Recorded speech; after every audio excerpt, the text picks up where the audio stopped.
जी, अस्सलाम वालेकुम गाइस। उम्मीद है आप सब खैरियत से होंगे। This is Mohammed Irfan, web developer and SEO expert. इस क्लास में हम देखने जा रहे हैं कि एलिमेंटर क्या है और एलिमेंटर हमें क्यों यूज़ करना चाहिए। बाकी पेज बिल्डर्स और जैसे गुटनबर्ग हमने देखा प्रीवियस में, तो गुटनबर्ग के बजाय हमें हमें एलिमेंटर क्यों यूज़ करना चाहिए, या कब हमें एलिमेंटर यूज़ करना चाहिए, कब हमें गुटनबर्ग यूज़ करना चाहिए, और कब हमें कोई और पेज बिल्डर या थीम यूज़ करना चाहिए। ठीक है, ये सारी चीज़ें हम इस वीडियो के अंदर देखेंगे। सबसे पहले हम देखते हैं कि एलिमेंटर के बारे में। एलिमेंटर क्या है? एलिमेंटर एक पेज बिल्डर है। ठीक है, जैसे हम वेबसाइट्स बनाते हैं, हम वेबसाइट्स के लिए गुटनबर्ग भी यूज़ कर सकते हैं। गुटनबर्ग जो है वर्डप्रेस का डिफ़ॉल्ट पेज बिल्डर है, एडिटर है। उसमें आप वेबसाइट बना सकते हैं। प्रीवियस हमने ये देख लिया कि उसमें कैसे हम वेबसाइट्स को डिज़ाइन कर सकते हैं, और थीम की कस्टमाइजेशन करते हुए हम हेडर, फुटर और गुटनबर्ग को यूज़ करते हुए हम पेजेस हो गए, ये कैसे हम बना सकते हैं। ठीक है, और इस तरह थीम को यूज़ करते हुए हम वहाँ पे सिंगल पोस्ट का डिज़ाइन कैसे बनाते हैं। ठीक है, और इसके अलावा ब्लॉग्स का, ये सारी चीज़ें हमने पीछे देखनी कि वो हम कैसे बनाते हैं। ठीक है, तो इसमें ये है कि हमने एलिमेंटर कब यूज़ करना है और गुटेनबर्ग कब यूज़ करना चाहिए, या थीम पे हमें कब रहना चाहिए। अच्छा, सबसे पहले तो मेन चीज़ होती है कि जब हम थीम में आते हैं, ठीक है, थीम में हमारे पास इतनी ज़्यादा कस्टमाइजेशन के ऑप्शंस नहीं होते, लिमिटेड होता है। उसमें हम अपनी मर्ज़ी से नहीं खेल सकते, अपनी मर्ज़ी से डिज़ाइन 100% अपनी मर्ज़ी का नहीं बना सकते। ठीक है, उसमें फिर भी कुछ ना कुछ रिस्ट्रिक्शंस होती हैं अगर आपको कोडिंग नहीं आती तो। ठीक है, अगर आपको कोडिंग आती है, HTML CSS JS आती है, फिर आप बना सकते हैं, फिर कोई इशू नहीं है। और HTML CSS JS के साथ आपको PHP भी आती है, तो आप अपनी मर्ज़ी का खुद से थीम भी बना सकते हैं। ठीक है, PHP के ज़रिए से अपना खुद से कस्टम थीम भी बना सकते हैं, फिर कोई टेंशन नहीं है। लेकिन नो कोडर्स, क्योंकि ये कोर्स है ये नो कोडर्स के लिए है, तो हमें यहाँ पे सबसे मेन चीज़ होती है कि हमें कोडिंग नहीं आती फर्ज करें। ठीक है, तो फिर हमने क्या चूज़ करना है, कैसे डिज़ाइन करना है, हमने कौन सा थीम यूज़ करना है क्लाइंट्स की रिक्वायरमेंट्स के हिसाब से, या उसके लिए एलिमेंटर को यूज़ करना है, गुटेनबर्ग को यूज़ करना है, या थीम पे ही स्टिक रहना है। ठीक है, अच्छा, जो गुटेनबर्ग मैंने आपको पहले भी बताया था, गुटेनबर्ग बेसिकली डिपेंड करता है थीम पे। तो जिस तरह का थीम होगा आपके पास, उस तरह के आपके पास फीचर्स एंड फंक्शनैलिटीज आएंगी। ठीक है, और अगर थीम आपके पास प्रीमियम नहीं है, अब देखिए यहाँ पे भी हमारे पास एक्स्ट्रा फ्री में अवेलेबल है। ठीक है, इसमें इतने खास ऑप्शंस नहीं है। जैसे ये प्रो के अंदर हम देखें, कलर्स एंड बैकग्राउंड भी हम प्रो के अंदर ही हमें अवेलेबल है, टाइपोग्राफी भी, काफ़ी सारी चीज़ें प्रो के अंदर हैं। ठीक है, और ये स्पेसिंग, स्टिकी हेडर, ये स्टिकी हेडर होता है जो ऊपर ही स्टिक रह जाता है, ये देखिए ये स्टिकी हेडर है हमारे पास। ठीक है, ये यहीं पे स्टिक है। और कुछ वेबसाइट्स होती हैं जिनके ऊपर वो स्टिक नहीं रहता, ठीक है, वो चेंज हो जाता है, यानी कि ऊपर ही रह जाता है, वहां से गायब हो जाता है। नैव मेन्यू, साइट बिल्डर, वो कॉमर्स, पेज हेडर्स, ठीक है, ये सारी चीज़ें जो हैं ये हमारे पास पेड के अंदर अवेलेबल हैं, फ्री में नहीं है।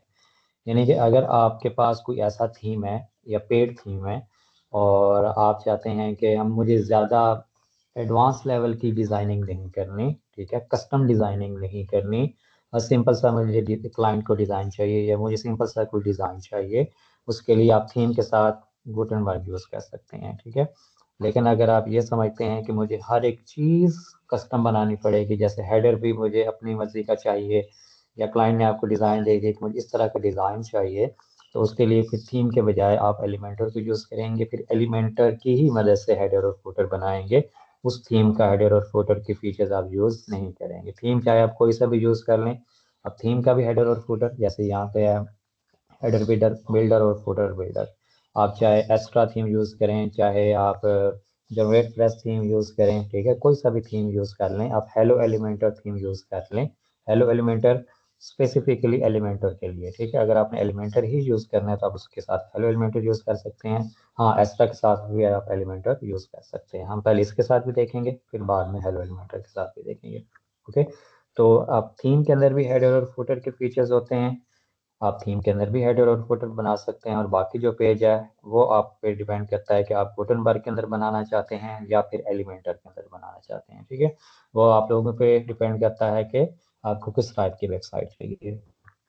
मेन जो डिफरेंस यही हो सकता है इनके दरमियान कि गुटनबर्ग थोड़ा सा लाइट वेट है, ठीक है ना, वो एलिमेंटर से थोड़ा सा ज़्यादा लाइट वेट है, बट उसमें इतने ज़्यादा फीचर्स नहीं मिलेंगे आपको गुटनबर्ग के अंदर।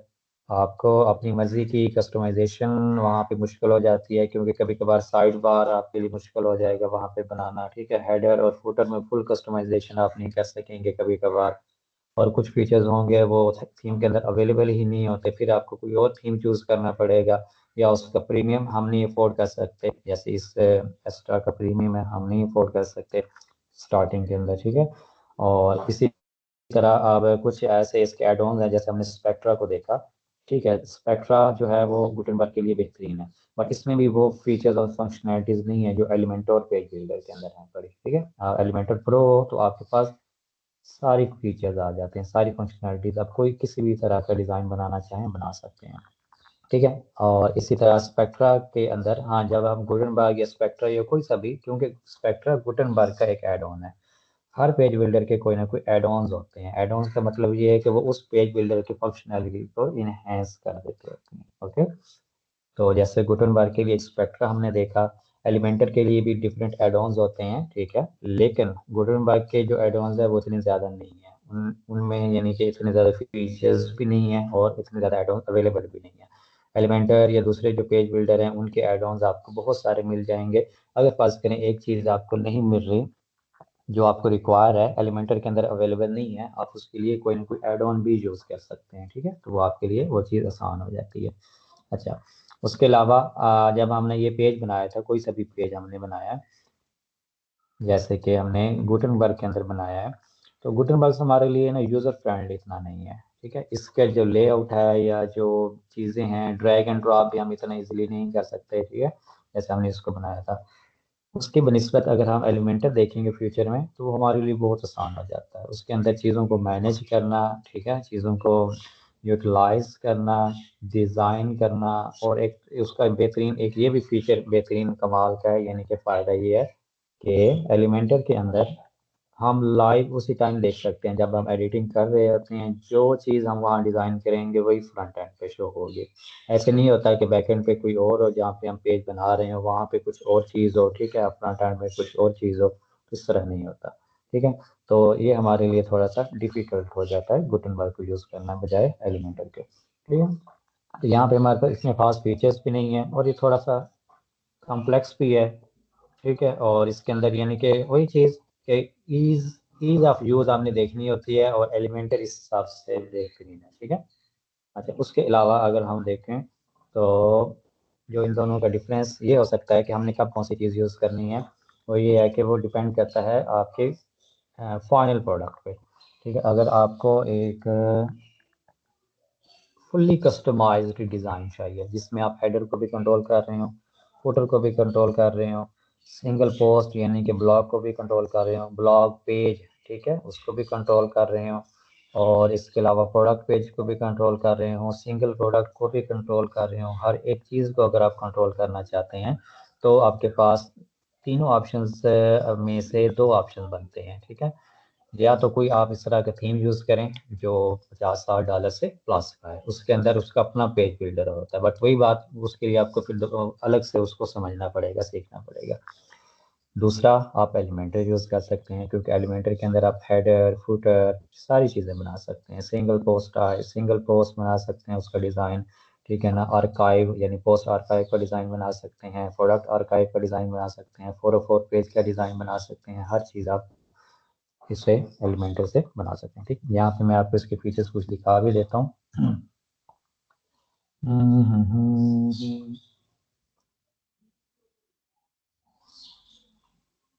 ओके, इसमें अब आ जाएं बिल्ड होस्ट और एआई।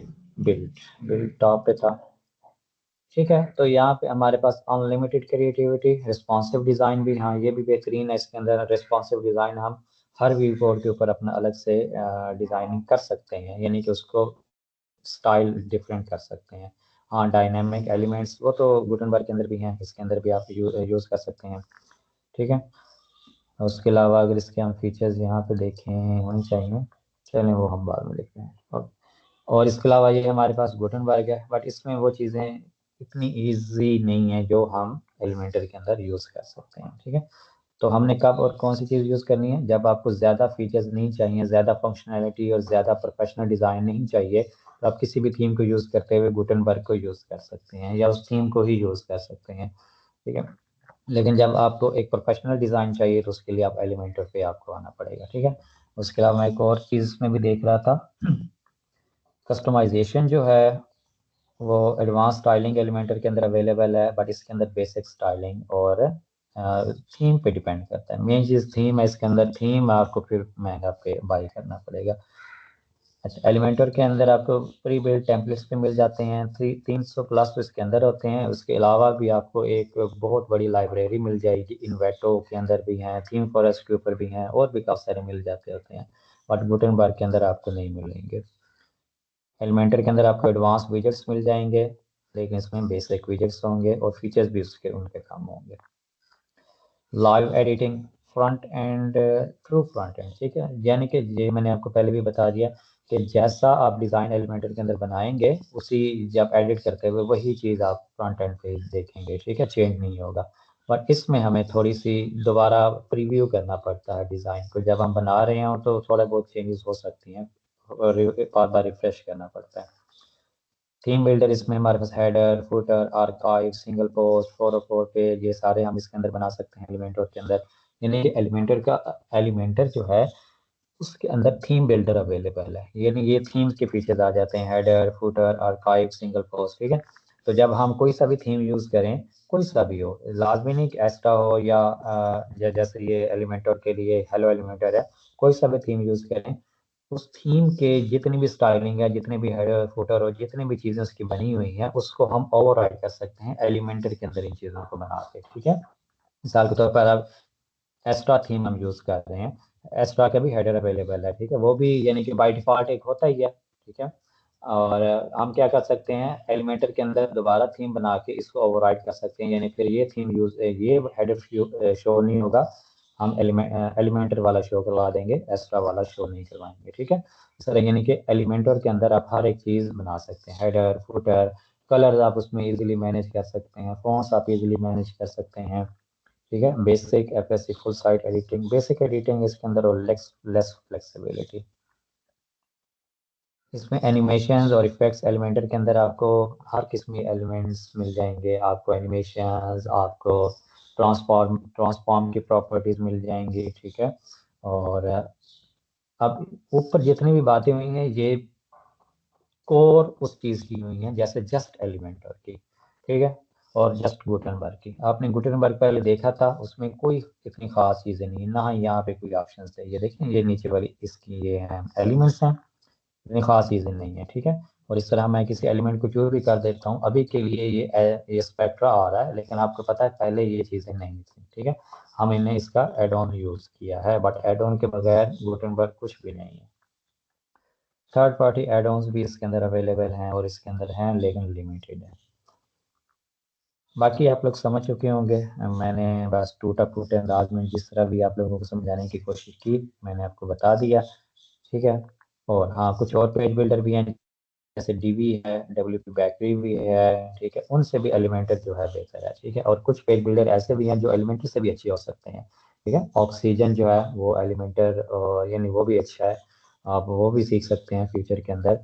ऑक्सीजन के साथ साथ आप ब्रिक्स बिल्डर भी सीख सकते हैं, ठीक है। बट डीवी और डब्ल्यू डब्ल्यू बैकरी तो बिल्कुल भी रिकमेंडेड नहीं है, ये बहुत पुराना है, ओके। तो ये तो हमने यूज़ ही नहीं करना कभी। डीवी भी ठीक है, बट ये है कि एलिमेंटर जो है वो इन सब से इजी लगता है, और इसकी यूज़ भी बहुत ज़्यादा है, इसके अंदर नए से नए फीचर्स आ रहे हैं, ठीक है, और अभी भी इसके अंदर अपडेट्स हो रही हैं, और इंशाल्लाह फ्यूचर में मज़ीद इसके अंदर चीज़ें आएंगी। इनको तो बस ये है कि ये वाले वैसे भी मैं यूज़ नहीं करता, और होम बेसिक तो ये बहुत ज़्यादा मुश्किल है इनके अंदर, ये क्या कह लें, गुटनबर्ग से भी डब्ल्यू बैकरी जो है ना ये बहुत मुश्किल है, ठीक है। इसके अंदर आप रियल टाइम की डिज़ाइनिंग थोड़ी सी मुश्किल हो जाती है बंदे के लिए, ओके। तो ये चीज़ें होंगी। अब हम देखते हैं गुटेनबर्ग तो हमने पहले देख लिया, अब हम देखते हैं एलिमेंटर, ठीक है। एलिमेंटर के फीचर्स भी मैंने आपको कुछ ना कुछ बता दिए हैं। होस्टिंग भी इसकी अवेलेबल है, एआई भी इसके अंदर आजकल है, बट वो भी लिमिटेड है अभी, यानी पेड है, लिमिटेड फ्री के अंदर लिमिटेड है। इसके फीचर्स हम अगर देखें, अच्छा, तो हमने आ जाते हैं इसकी प्राइसिंग पे, क्योंकि एक एलिमेंटर के दो प्लगइन्स हैं, एक एलिमेंटर फ्री है और एक एलिमेंटर प्रो है। एलिमेंटर फ्री के अंदर चंद चीज़ें हैं अवेलेबल, ठीक है, बट ये है कि एलिमेंटर प्रो के अंदर वो हर एक चीज़ मिल जाएगी जो आपको चाहिए हो। और ये फ्यूचर में हम ये भी देखेंगे दोबारा, एलिमेंटर फ्री और एलिमेंटर प्रो के अंदर क्या डिफरेंस है।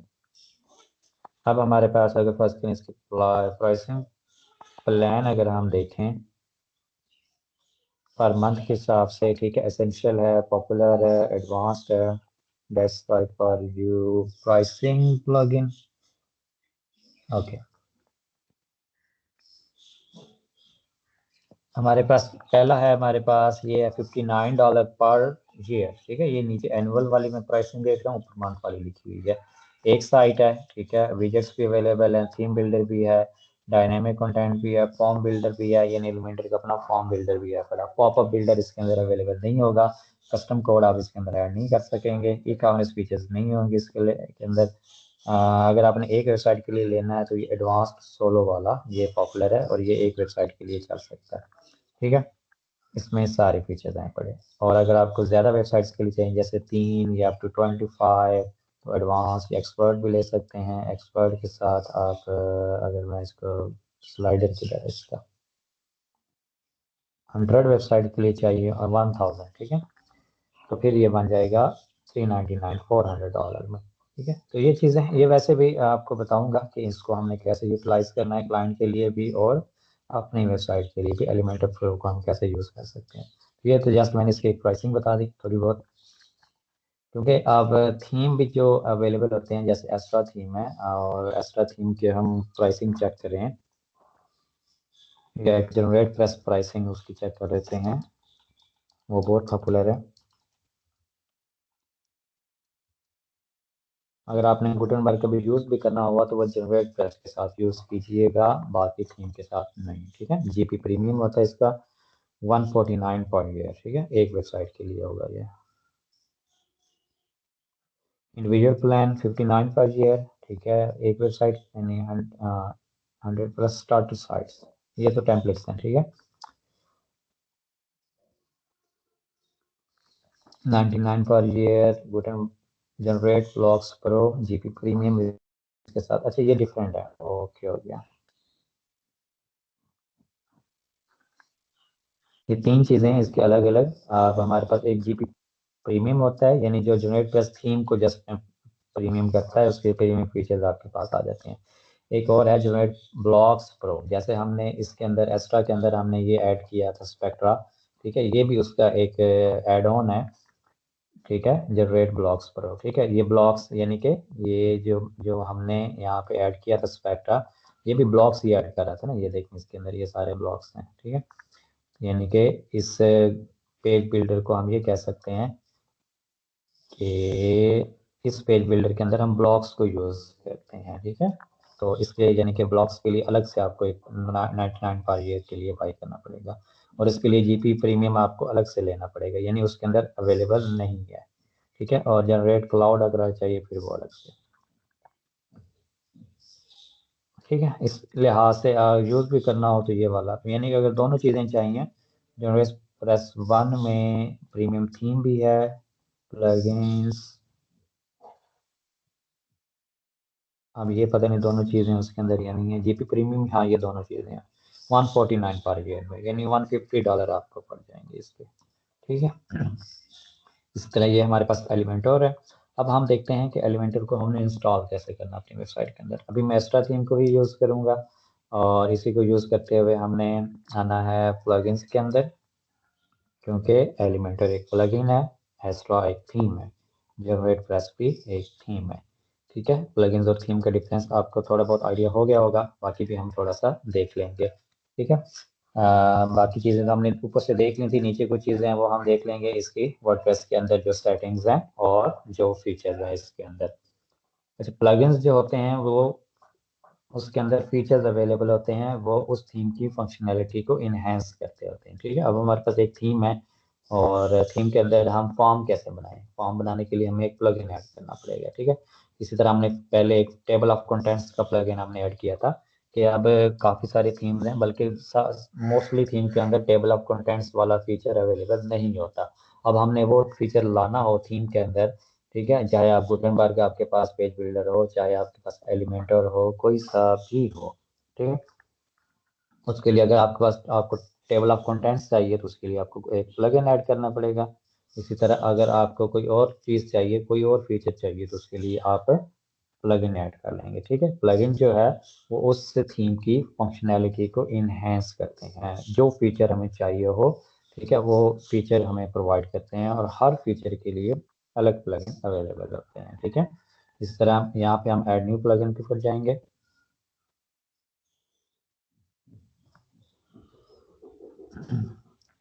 ओके, तो ये प्लगइन्स है हमारे पास। यहाँ पे फीचर्ड प्लगइन्स हैं कुछ, जो कि ज़्यादातर यूज़ होते रहते हैं, बट इसमें कोई काम के नहीं है। आप पॉपुलर में जाएं तो ये ज़्यादा पॉपुलर है, ठीक है। अब पॉपुलर में हम देखेंगे कौन कौन से प्लगइन्स मोस्टली यूज़ होते रहते हैं या यूज़ करने चाहिए। मैं आपको ये नहीं बताऊंगा कि ये यूज़ करने चाहिए, बस मैं ये बता दूंगा ये किस मकसद के लिए यूज़ होता है, फिर जो चीज़ हमें चाहिए होगी वो हम फ्यूचर में देख लेंगे। सबसे पहले हमारे पास है एलिमेंटर, ठीक है, ये वही एलिमेंटर पेज बिल्डर है जो मैं यहाँ पे आपको बता रहा था, ठीक है। फ्री के अंदर इसका एक अवेलेबल है, और प्रीमियम चाहिए तो फिर इस तरह हम बाई पे कर सकते हैं। कॉन्टैक्ट फॉर्म 7, यानी कि अगर फॉर्म चाहिए हमें वेबसाइट के अंदर, उसके लिए कॉन्टैक्ट फॉर्म 7 यूज़ होता है। जैसे कि हमारे पास डिफरेंट चीज़ें फॉर्म, जैसे बुकिंग फॉर्म हो गया, ठीक है, इस तरह की भी होते हैं, वो हम फॉर्म के लिए इस तरह का प्लगइन यूज़ कर सकते हैं। और भी काफ़ी सारे फॉर्म के लिए प्लगइन अवेलेबल है। एसईओ के लिए योस्ट एसईओ यूज़ होता था, आजकल भी होता है, काफ़ी पॉपुलर है, बट इसके लिए अगर प्रीमियम हो तो ज़्यादा बेहतर है, नहीं तो इसके अलावा एक और प्लगइन है, वो हम यूज़ करते हैं मोस्टली एसईओ के लिए। ये किधर गया, रैंक मैथ, ठीक है। रैंक मैथ आज ज़्यादा यूज़र फ्रेंडली है आज के हिसाब से, ठीक है। उसके अलावा क्लासिक एडिटर हमने देखा था, ठीक है, ये गुटनबर्ग को डिसेबल करके क्लासिक एडिटर, ये पुराना एडिटर है वर्डप्रेस का, ठीक है, जिसके अंदर जस्ट कंटेंट को हम मैनेज कर सकते थे। गुटनबर्ग का ये कि इसमें थोड़ा बहुत डिज़ाइन भी कर सकते हैं। वो कामरेस, यानी कि ई कामर्स के लिए वो कामर्स यूज़ होता है। इसी तरह स्पीड ऑप्टिमाइजेशन के लिए लाइट स्पीड कैशे, ठीक है। तो बाकी बैकअप के लिए ऑल इन वन कर सकते हैं, डब्ल्यूपी वीवर भी कर सकते हैं। मैं तो पर्सनली डब्ल्यूपी वीवर यूज़ करता हूँ बैकअप के लिए वेबसाइट का, ठीक है। यानी कि माइग्रेट करनी हो या बैकअप लेके रखना हो, ताकि कभी कोई इशू बन जाए तो हम उस बैकअप को, बैकअप ये होता है कि आपके पास उस चीज़ का एक, यानी कि आप उसको एक साइट पे पूरा बैकअप करके रख लेते हैं पूरी वेबसाइट का, ठीक है। यानी कि एक अलग स्टोरेज पे या उसी होस्टिंग के अंदर, फर्स्ट करें फ्यूचर में कोई इशू आता है आपकी वेबसाइट पे, तो आप उस बैकअप को रिस्टोर करके वही चीज़ें फिर दोबारा आ जाएंगी आपके पास। सिक्योरिटी के लिए, वेबसाइट के सिक्योरिटी के लिए वर्डफेंस, ओके। ये अब ड्राफ्ट भी बैकअप के लिए यूज़ होता है। डुप्लीकेट पेज, पेज को डुप्लीकेट करने के लिए। All in one SEO, SEO के लिए, ठीक है। रैंक मैथ एसईओ के लिए। ये कोड वगैरह अगर ऐड करने हो आपने कस्टमर, उसके लिए डब्ल्यूपी कोड। लॉगिन अटेम्प्ट्स, अगर आप चाहते हैं कि कोई बंदा बार बार लॉगिन गलत पासवर्ड ना ऐड करे, तो उसको ब्लॉक करने के लिए बस फिर एक दो अटेम्प्ट्स में वो फिर उसकी आईपी ब्लॉक हो जाए, तो लिमिट लॉगिन अटेम्प्ट्स आप यूज़ कर सकते हैं, ठीक है। तो इसी तरह काफ़ी सारे हैं। हम इस यहाँ पे एलिमेंटेड सर्च भी कर सकते हैं, लेकिन पॉपुलर के अंदर आएंगे तो ये पहला पहला प्लगइन यही है हमारे पास, और इसको करें एक्टिवेट।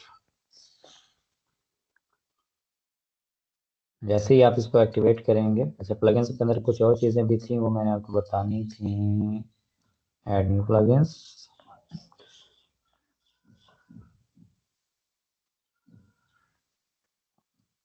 जब भी आप कोई प्लगइन ऐड करें, आपने कुछ चीज़ें चेक करनी होती हैं। सबसे पहले उसके रिव्यूज़, ठीक है, कितने रिव्यूज़ हैं, अच्छे रिव्यूज़ हैं या बैड रिव्यूज़ हैं। कितनी एक्टिव इंस्टॉलेशन हैं, जितनी ज़्यादा एक्टिव इंस्टॉलेशन इसका मतलब उतने ज़्यादा लोग उसको यूज़ कर रहे हैं। लास्ट अपडेट कब हुआ है, जो थीम या प्लगइन अपडेट नहीं होता वो आपके लिए सिक्योरिटी रिस्क हो सकता है, बल्कि होता है, ठीक है। उसको आपने कभी भी यूज़ नहीं करना, ना ही प्लगइन को ना ही थीम को, ठीक है, जो अपडेट नहीं हो रहे होते। क्यों? क्योंकि वर्डप्रेस वक्त के साथ अपडेट होती है, उसके फीचर्स अपडेट होते हैं, और उसी के साथ साथ वक्त के साथ साथ हैकर्स भी अपनी फीचर्स को अपडेट कर लेते हैं वेबसाइट्स को हैक करने के लिए, ठीक है। और अगर वो थीम या प्लगइन अपडेट नहीं होगा, पहले नंबर पे तो वो वर्डप्रेस के साथ कंपैटिबल नहीं होगा, होस्टिंग के साथ भी कंपैटिबल नहीं होगा, उसके अंदर लूप होल्स बन जाएंगे। ठीक है। वो जो प्लगइन होगा या थीम होगा वो उस स्टैंडर्ड पे पूरा नहीं उतरेगा, और कोई भी हैकर या कोई भी एरा गैरा बंदा आपकी वेबसाइट को हैक कर लेगा। ठीक है। तो ये चीज़ आपने ज़हन में रखनी है कि कभी भी थर्ड पार्टी प्लगइन्स नहीं यूज़ करने जिनका कोई अता पता ना हो, और उसके अलावा ऐसे प्लगइन नहीं यूज़ करने जो आपको ऐसे ही रास्ते में पड़े हुए मिल जाएं फ्री के अंदर, वो भी आपने कभी भी यूज़ नहीं करने। और उसके अलावा आपने कभी भी, कुछ प्लगइन्स ऐसे भी होते हैं जो आपको पेड वाले फ्री में मिल रहे होते हैं। ठीक है। उनको क्रैक कह सकते हैं आप, क्रैक होते हैं, नल्ड होते हैं वो वाले, वो आपने हरगिज़ कभी भी यूज़ नहीं करने। 0.0% चांस है उनको यूज़ कर सकते हैं, वो भी जस्ट प्रैक्टिस के लिए, उसके अलावा आपने कभी भी यूज़ नहीं करना उनको। अगर आप करेंगे तो आपका वेबसाइट, आपका डाटा, आपकी सारी चीज़, ठीक है, वो फ्यूचर में खतरे का बायस हो सकती है, क्योंकि वो चीज़ें सिक्योर नहीं है। इस तरह कुछ छोटी मोटी होस्टिंग भी आप लोगों ने यूज़ नहीं करनी, अच्छी होस्टिंग आपने यूज़ करनी है। ठीक है। यहाँ पे आप देख लें, ये 1 वीक अगो अपडेट हुआ है और कंपेटिबल भी है। ठीक है। 10 मिलियन प्लस इंस्टॉलेशन हैं और रिव्यूज़ 5 स्टार हैं इसके। ठीक है। ये चीज़ें आपने देख के चेक करनी होती हैं। आज करें मैं यहाँ पे पॉपुलर के बजाय मैं सिंपली रिकमेंडेड पे आऊँ, तो वर्डप्रेस कौन से रिकमेंड करता है। जैसे कि आप देखें गुटेनबर्ग के, बस बाकी छोड़े, इसके रिव्यूज़ चेक कर लें। ठीक है। और मैं कुछ नहीं कहता, बाय डिफ़ॉल्ट ऐड होता है, लेकिन इसको दोबारा भी ऐड करना चाहिए तो कर सकते हैं, लेकिन ये बाय डिफ़ॉल्ट वही है। ठीक है। 2 स्टार रिव्यूज़ हैं, यानी बहुत बैड इम्पैक्ट है, बहुत बैड, यानी कि बिल्कुल ही यूज़र फ्रेंडली नहीं है। ठीक है। इसी तरह बाकी भी देख सकते हैं अगर देखना चाहें तो। ओके। तो हमने एलिमेंटर को इंस्टॉल कर लिया। मैं दोबारा प्लगइन्स के अंदर जाता हूँ। जब आप इंस्टॉल करेंगे तो मे भी आपके पास एक ना वेलकम का आएगा एलिमेंटर का। जब आप इसको एक्टिवेट करेंगे एलिमेंटर को, तो एक पेज आपके सामने आ जाता है वेलकम का। यहाँ पे आजकल नहीं आ रहा, लेकिन आना चाहिए था।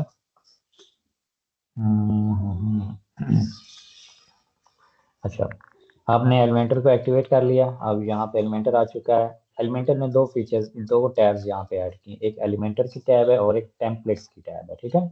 ये दोनों हम देखेंगे ऐसा ऐसा फ्यूचर में। और उसके अलावा आपके पास यहाँ पे सेटिंग्स है, सेटिंग्स पे आप क्लिक करेंगे तो यहाँ आप यहाँ पे आ जाएंगे। ठीक है। इस सेटिंग्स के अंदर आ जाएंगे।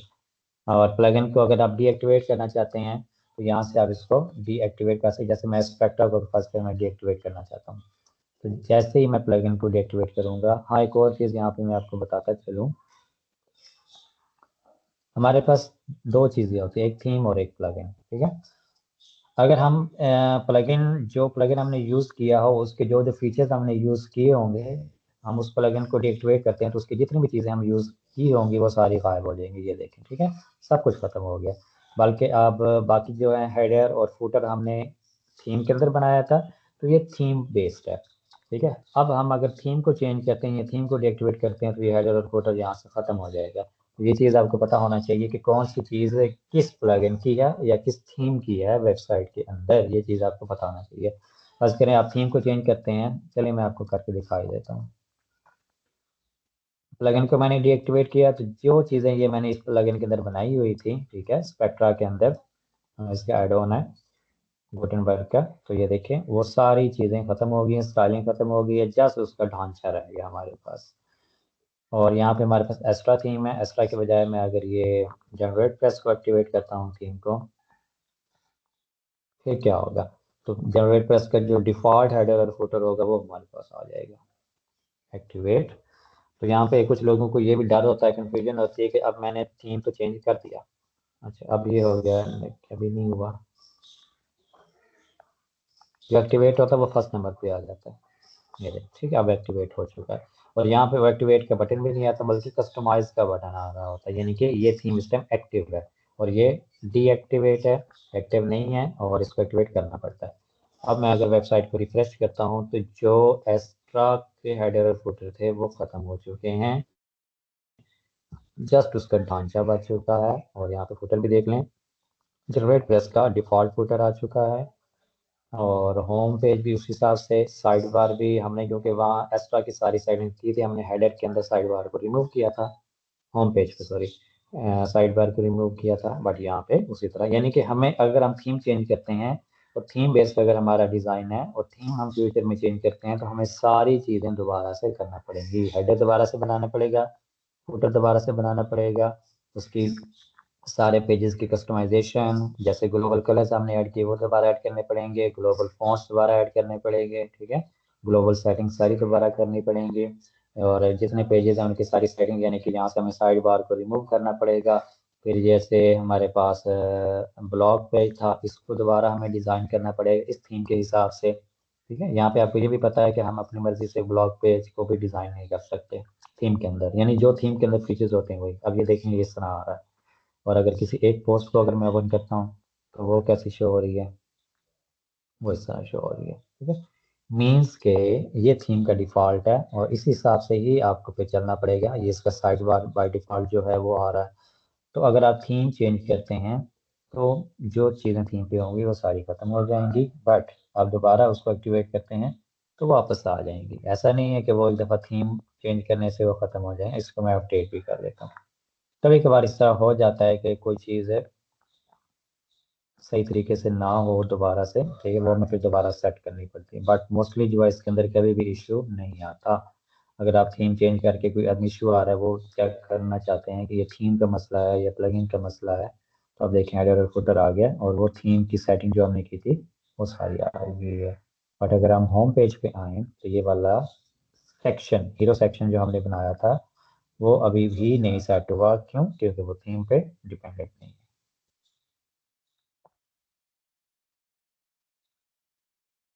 अब अगर मैं उसको दोबारा एक्टिवेट करता हूँ तो वो सेट हो जाएगा, ठीक है। यहाँ से इसको एक्टिवेट दोबारा कर सकते हैं। अब यहाँ पे मैंने आपको ऑप्शन दिखा दें, एक हमारे पास डीएक्टिवेट का ऑप्शन मैंने दिखा दिया। फिर आपको प्रीमियम चाहिए तो यहाँ पे आप क्लिक कर सकते हैं। रोल बैक यानी प्रीवियस वर्जन पे आप जाना चाहते हैं, सेटिंग्स में जाएंगे तो यहाँ पे क्लिक करेंगे, स्पेक्ट्रा की यहाँ पे आप आ जाएंगे सेटिंग के अंदर, ठीक है। और अपडेट, नीचे ये अपडेट का आ रहा होता है कि जब भी कोई नई अपडेट अवेलेबल होती है किसी भी थीम या प्लगइन की, वो यहाँ पे शो हो जाती है। अब यहाँ से इसको अपडेट कर सकते हैं। उसके अलावा यहाँ पे उसकी डिटेल्स हैं, ठीक है, विजन कौन सा है, किस कंपनी का है, और इसके व्यू डिटेल्स पे आप क्लिक करेंगे तो वो आप यहाँ पे आ जाएंगे, ठीक है। वो प्लगइन में जब आप ऐड करते हैं तो व्यू डिटेल्स पे क्लिक करेंगे तो वो इस टैब के अंदर आप आ जाएंगे, पॉपअप के अंदर।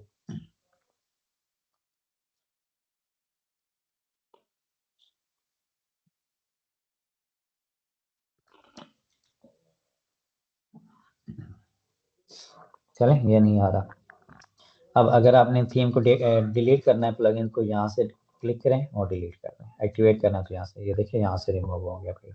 ओके, ऊपर हमारे पास एक्ट ऑल कितने हैं, एक्टिव कितने हैं, और ये देखिए सारे एक्टिव हैं, इसलिए एक्टिव भी 3 आ रहे हैं। और मस्ट यूज कौन सा है? मस्ट यूज का मतलब ये होता है कि जो थीम के साथ बाय डिफॉल्ट आ जाते हैं या कुछ होस्टिंग की तरफ से ऐड कर दिए जाते हैं वर्डप्रेस के अंदर। और मस्ट यूज को हम डिलीट या फिर ख़त्म नहीं कर सकते उनको, ठीक है। वो हमें किसी और तरीके से ही ख़त्म करने पड़ेंगे। ये देखें, होस्टिंगर स्मार्ट ऑटो अपडेट्स, ठीक है, ये होस्टिंगर का ही प्लगइन ऐड है, मस्ट यूज वाला। और इसको हम ना ही डीएक्टिवेट कर सकते हैं, ना ही हम इसको डिलीट कर सकते हैं, ठीक है। इसके डिफरेंट टेक्निक्स हो सकती हैं, कर भी सकते हैं, बट ये है कि चलें है तो उसको रहने दें। ठीक है, ये प्लगइन्स है। अच्छा, प्लगइन्स के अंदर हमारे पास ये एलिमेंटर आ चुका है, और एलिमेंटर का अगर हम मैं किधर गया है इसका,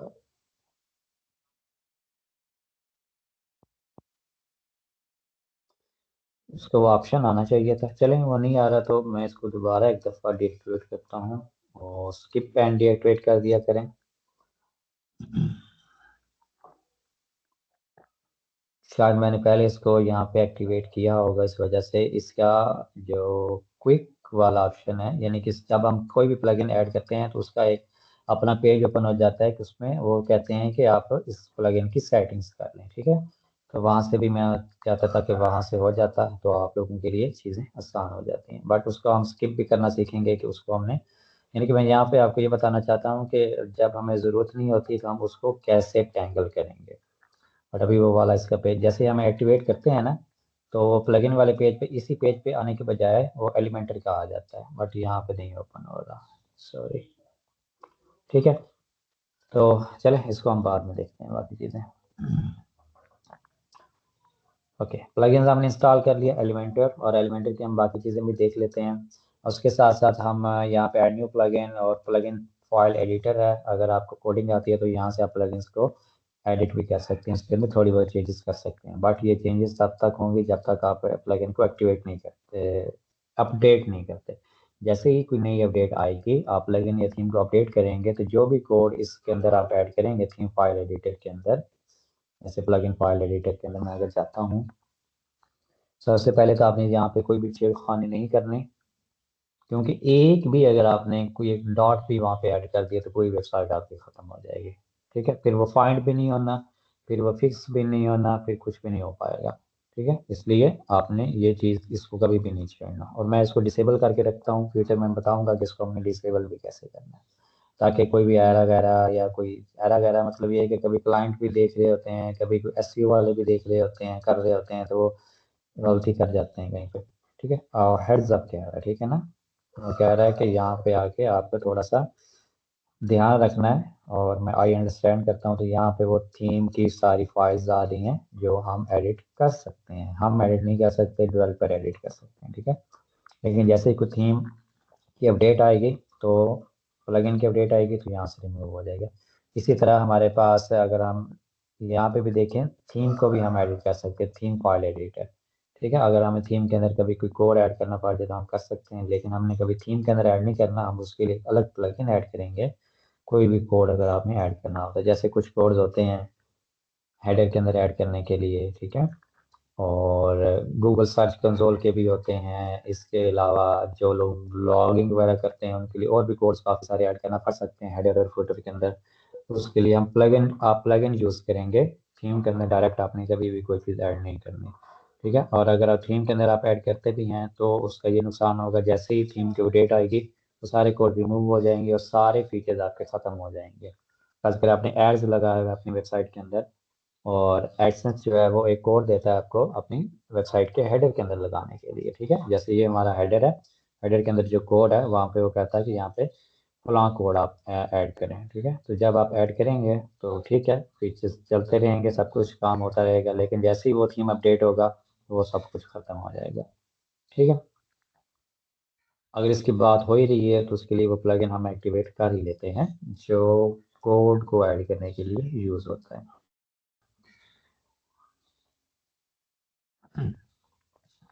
अच्छा, एलिमेंटर को हमने इंस्टॉल कर लिया,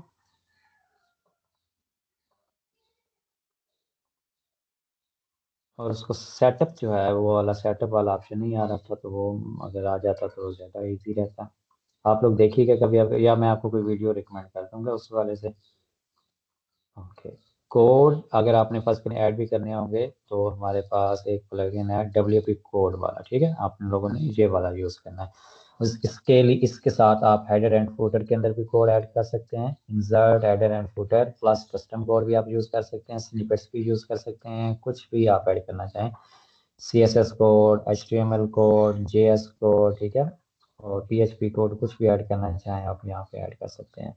जैसे ये पिक्सेल्स के कोड होते हैं एड्स के लिए, एड्स वगैरह अगर आप लगाएंगे तो उसके लिए भी कोड ऐड करना पड़ता है वेबसाइट के अंदर, तभी वो रन होते हैं। ठीक है, तो ये प्लगइन्स हो गए। उसके बाद यहाँ पे यूजर्स मैंने आपको बता दिया था, थोड़ा सा क्विक व्यू इनको देख लेते हैं। यूजर्स के अंदर हम यहाँ पे, जैसे ये मेरा यूजर है, यहाँ पे अगर आप किसी और को यूजर ऐड करना चाहें तो वो आप ऐड कर सकते हैं।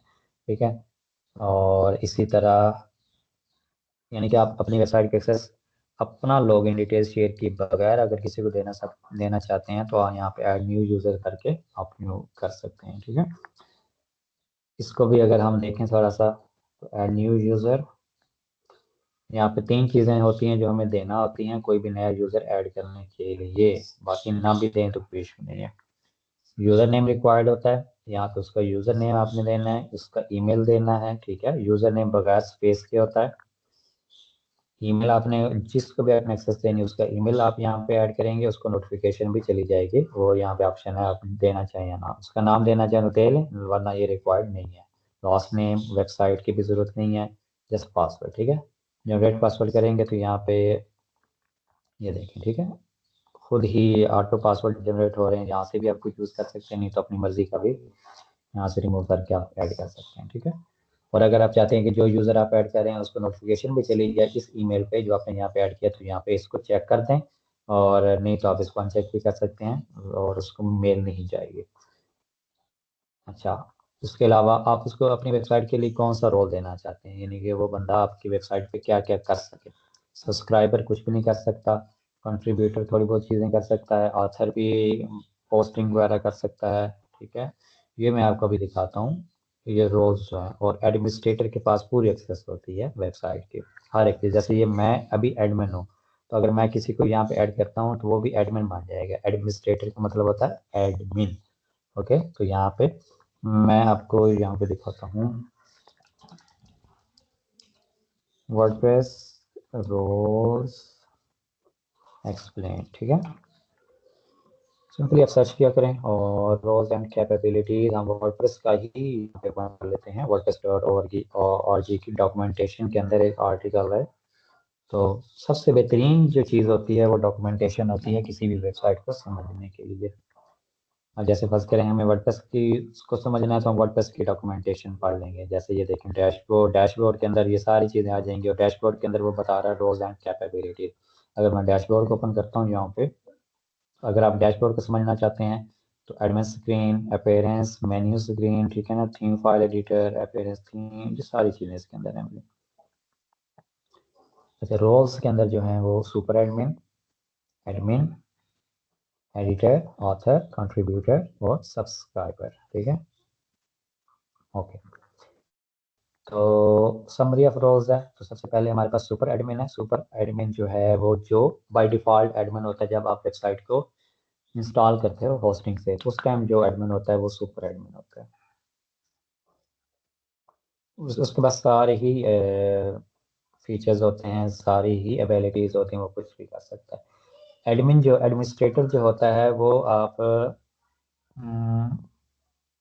Difference between two single sites and multi site, उसके पास भी सेम एबिलिटीज होती हैं, बट ये है कि अब बाद में जो एडमिन ऐड करते हैं वो एडमिनिस्ट्रेटर होता है, ठीक है।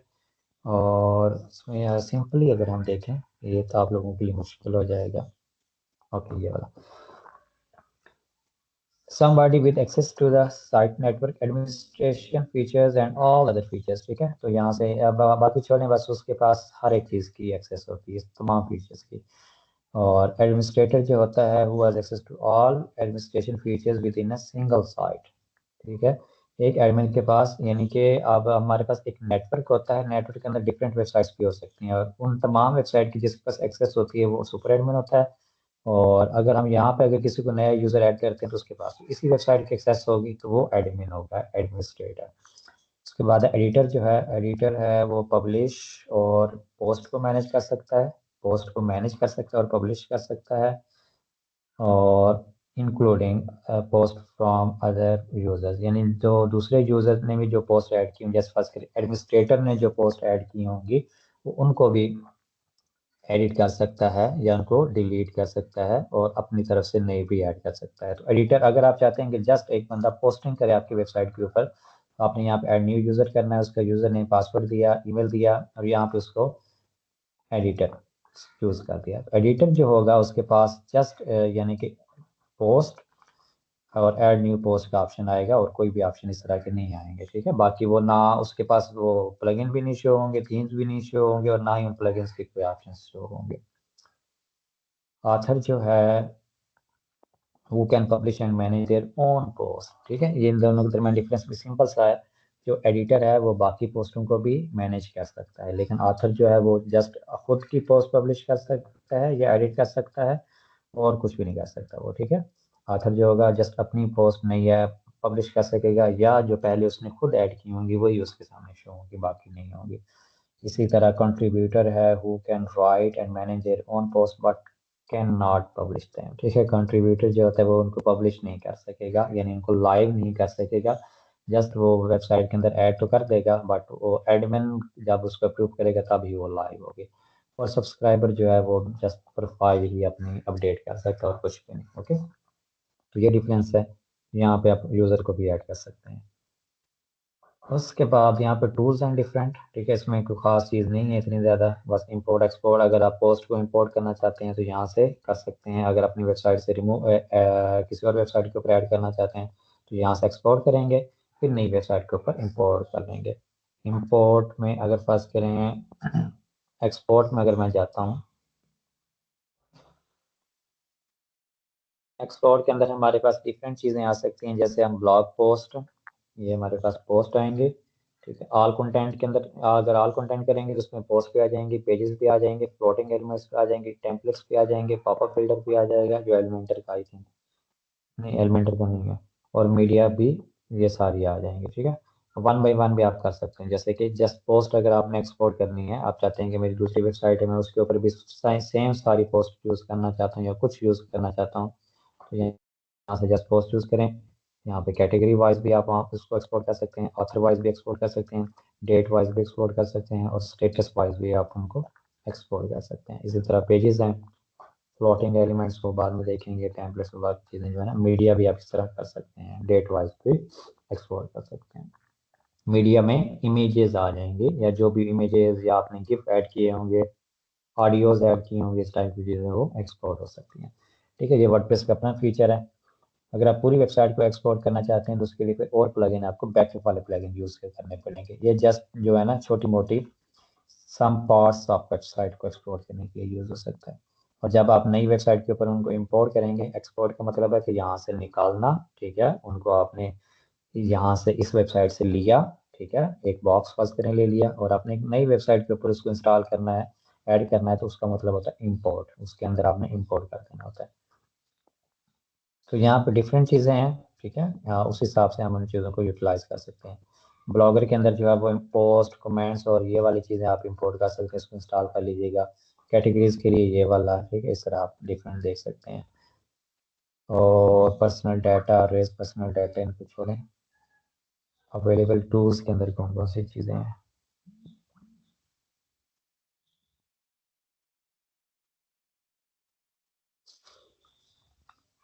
कैटेगरीज एंड टैग कन्वर्टर, ठीक है। यहाँ पे हमारे पास टैग्स अगर आप कन्वर्ट करना